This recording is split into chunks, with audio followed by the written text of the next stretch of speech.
बहुत दिनों से भगाया तूने अपने पीछे, आज तू हमारे पैसे दे दे, फिर अकेला भागता रहे। एक दूंगा रखे एक सेकंड। आप लोग ये पूरी जमीन देख रहे हैं? पूरी? हाँ हाँ देख रहे हैं। अब सोचिए कि हजारों आम के पेड़ों से भरी हुई है। आंख बंद कीजिए और सोचिए, आंख बंद कर। हाँ। तुम लोग आंखें खुली रखो वरना भाग जाएगा, सिर्फ मैं बंद रखूंगा। हाँ बंद रखी। बोलो भाई कैसा लग रहा है? अच्छा लग रहा, पेड़ ही पेड़ है। मैंने भी यही सोचा, इसलिए सारी जमीन खरीद ली और 1000 आम के पौधे भी खरीद लिए। सोचा बढ़ते बढ़ते बढ़ते बढ़ते बढ़ते वो लाखों आम पैदा करेंगे, जिससे मैं करोड़पति बन जाऊंगा और आप लोगों का छोटा मोटा सा कर्जा लौटा दूंगा। कैसी लगी?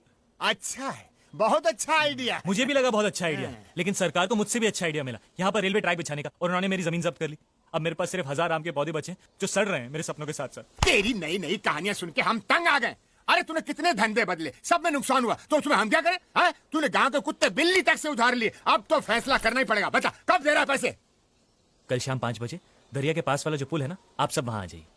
5 बजे, 7 बजे, 10 बजे, काफी सालों से सुन रहे हैं ये। वही तो, इतने सालों का रिश्ता है हमारा, भरोसा नहीं है क्या मेरे पे? नहीं एकदम ना। अब वो सब छोड़ना, आप लोगों की जो मेरे बारे में राय है ना, मैं बदलने वाला हूँ। कल शाम 5 बजे आप सब लोगों का पैसा मैं एक साथ चुकता करने वाला हूँ। पक्का? तो अरे अगर नहीं किया तो जो मन में है वो कर लेना, लेकिन ठीक 5 बजे है। अगर टाइम से नहीं आए तो मैं वहाँ वेट नहीं करने वाला हूँ। बाद में मुझे नहीं कहना कि पैसे नहीं मिले। ठीक है। हाँ।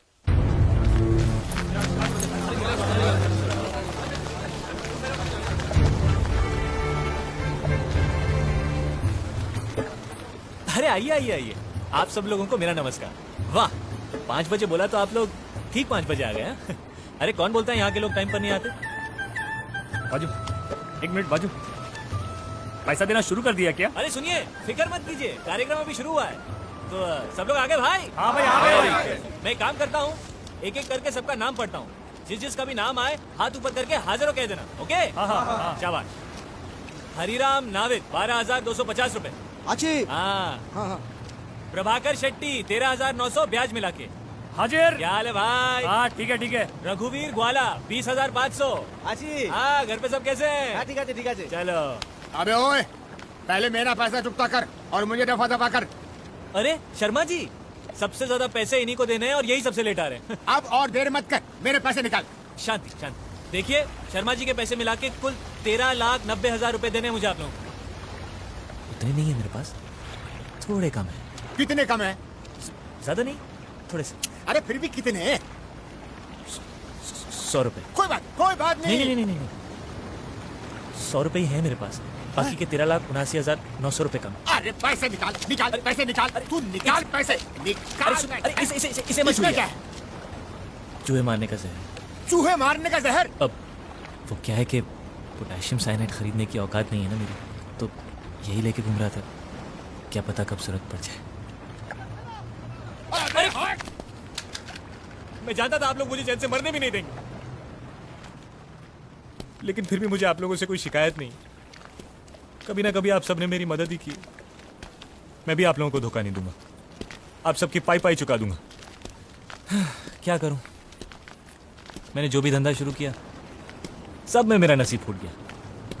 आखिर में पटाखे की फैक्ट्री खोली, वो नहीं फूटा। तो फिर बस वो फटाका बेच के हम सब की उधारी चुका दो। अरे फूटा नहीं मतलब पटाखा नहीं फूटा, तो कहां से दूं आपके पैसे? मेरे पिताजी कहते थे, बेटा तेरा नाम Guinness book of world records में जरूर आएगा। ठीक ही कहते थे। इतनी छोटी उम्र में इतना बड़ा कर्जा लेने वाला मेरे सिवा दुनिया में दूसरा कोई नहीं होगा। लेकिन मैंने ये सब जानबूझकर नहीं किया, हालात ही कुछ ऐसे थे।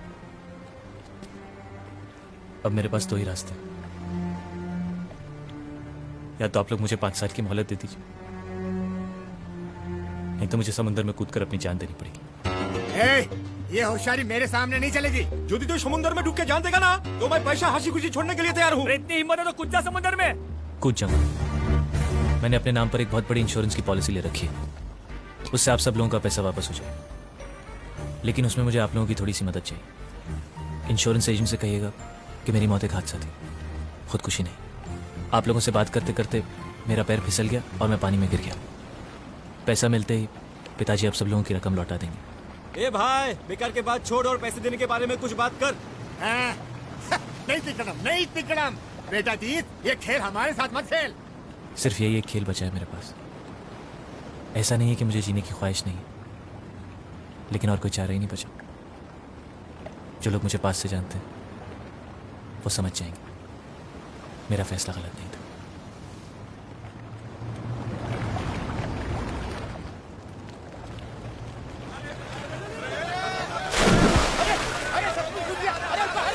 कोस्ट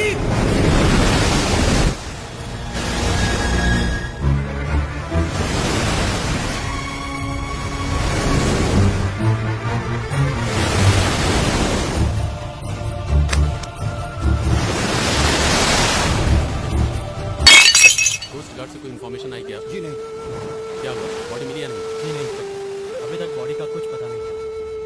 आपने ठीक से ढूंढा?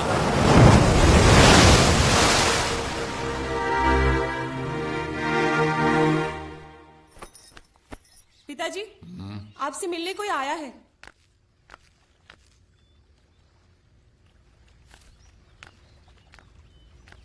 फरमाइए।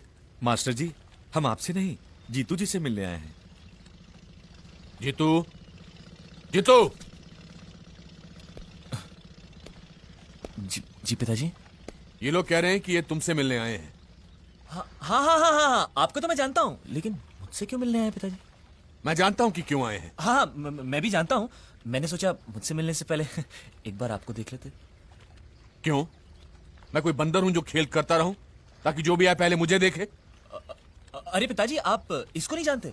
बबन राव भाजी वाला, याद है आपको जब मैंने लॉटरी का बिजनेस शुरू किया था? हाँ, जो बर्बाद हो गया था। तो अब इसी ने मुझे बैंक का ब्याज वापस करने में मदद की थी। अब ब्याज और पैसा मिला के 40,000 रुपए होते हैं। तंग आ गया हूं मैं इसको बोल बोल के, कल दे दूंगा, कल दे दूंगा, कल दे दूंगा, कल दे दूंगा। फिर भी इसको मेरी बात का यकीन ही नहीं होता। आपको इसको पैसे नहीं देने, सिर्फ एक तारीख देनी है। वो मान जाएगा, वो मान जाएगा। बराबर। उनको एक तारीख देना और फिर ठीक उसी तारीख वाले दिन गायब हो जाना। तुम्हारी ये कला मुझ में नहीं है बेटा। वो तो उसको भी पता है पिताजी, इसलिए उसने कहा आप बोलेंगे तो ही मानेगा। प्लीज मेरी मदद कीजिए पिताजी, नहीं तो मुझे अपने आप को फांसी पर चढ़ाना पड़ेगा।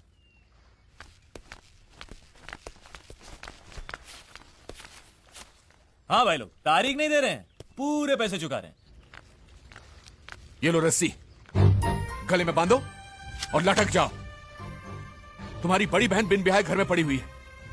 ले देकर एक घर बचा है जो तुम्हारे कर्जों की वजह से गिरवी रखना पड़ा, और तुम्हें मुझसे और मदद चाहिए? क्या मदद करूं मैं तुम्हारी? जाओ, डूब जाओ कहीं जाकर, ताकि हम और तबाही से बच सकें। जाओ।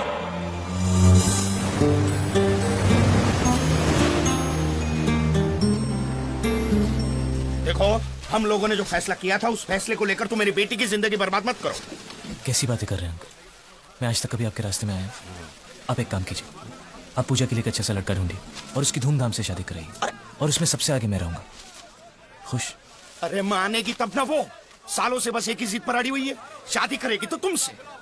आप उसको क्यों कोस रहे?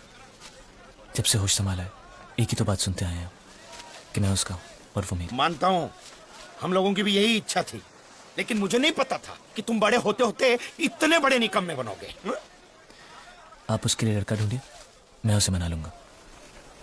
उसकी जुदाई का दुख मुझसे सहा नहीं जाएगा, लेकिन कम से कम वो शांति से तो जिएगी। अरे नहीं मानेगी वो, जब तक तुम उसके सामने खंबे की तरह गड़े रहोगे वो किसी और से कभी शादी करने के लिए राजी नहीं होगी, समझे? इसीलिए कहता हूँ भाग जाओ, कहीं दूर भाग जाओ, और सालों के बाद लौट कर आना। नहीं आओगे तो भी चलेगा। क्या है, तुम्हारे लेनदारों से छुटकारा हो जाएगा और मैं मेरी बेटी की शादी कहीं और करवा सकता हूँ, समझे? अब ये मत कहना जाने के लिए पैसे नहीं है। ये ले पैसे, अरे रखो, और इसे लौटाने के बहाने भी वापस नहीं आना।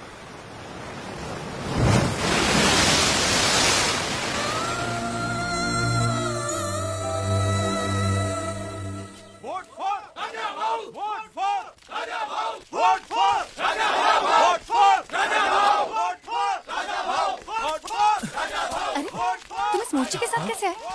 सब काम धंधा छोड़ के राजनीति में लग गए क्या? अरे राजनीति नहीं, ये तो तरकीब है लेनदारों से बचने की। जब मैं मोर्चे में शामिल होकर निकलता हूँ ना, तो मेरे लेनदार मुझे पकड़ नहीं पाते। सुबह जब मैं घर से निकला तो मुझे बीजेपी का मोर्चा मिला, उनके साथ चलते चलते मैं पोस्ट ऑफिस तक पहुंचा। वहां पता चला कि उनको लेफ्ट जाना था और मुझे राइट, तो मैं निकल गया। इतना इंतजार करने के बाद मुझे कांग्रेस का मोर्चा मिला, तो जाकर तुम्हारे पास पहुंचा हूं। ओह गॉड। कभी तुम इस मोर्चे में शामिल होते हो, कभी उसमें। ये मोर्चे वाले तुमसे कुछ कहते नहीं है क्या? कहते हैं ना, वो जो कहते हैं मैं भी वही दोहरा देता हूँ। तंग आ गई हूँ मैं तुमसे। वो सब छोड़ो, इधर आओ मेरे साथ।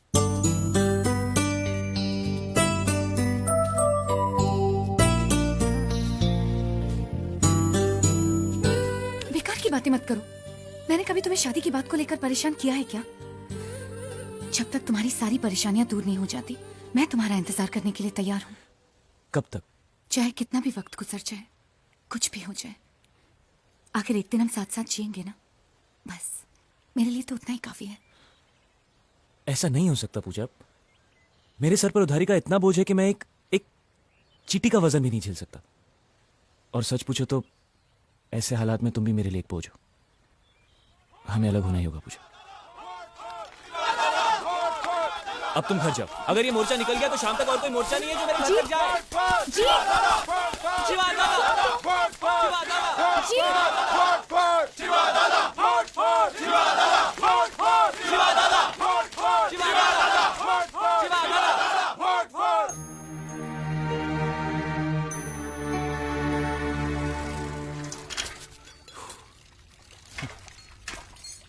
कभी इस घर के लिए एक हफ्ते का राशन भी लाए हो? अब ये बात पिताजी मुझसे नहीं कह सकते माँ। ये लो, एक हफ्ते का राशन और उसके साथ पकाने के लिए सब्जी वगैरह। तू मच्छी लाया है? क्या माँ, मैं नहीं जानता कि इस घर में मच्छी नहीं बनती।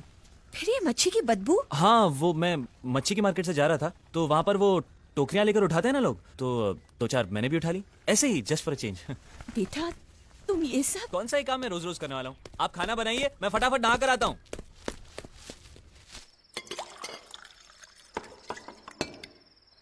माँ तुम खाना नहीं खा रही? मैं बाद में खाऊंगी। ऐसे थोड़ी चलेगा, इतनी मेहनत की है मैंने। मेरे हाथ का एक निवाला तो तुमको खाना ही पड़ेगा। अरे।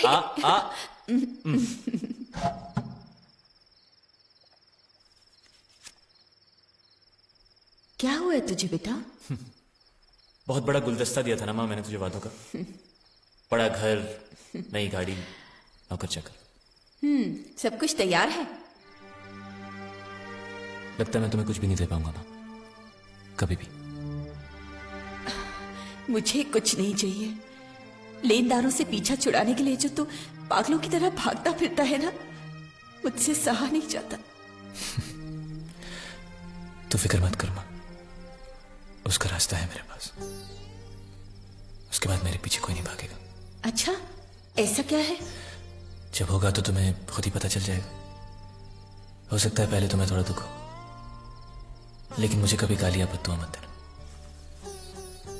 और पापा का गुस्सा ठंडा हो जाए तो उन्हें समझा देना कि जीतू पूरा लड़का नहीं था। उसने जो भी कुछ किया जानबूझकर नहीं किया। और उनसे भी जरूर कहना कि मैं उनसे बहुत प्यार करता था।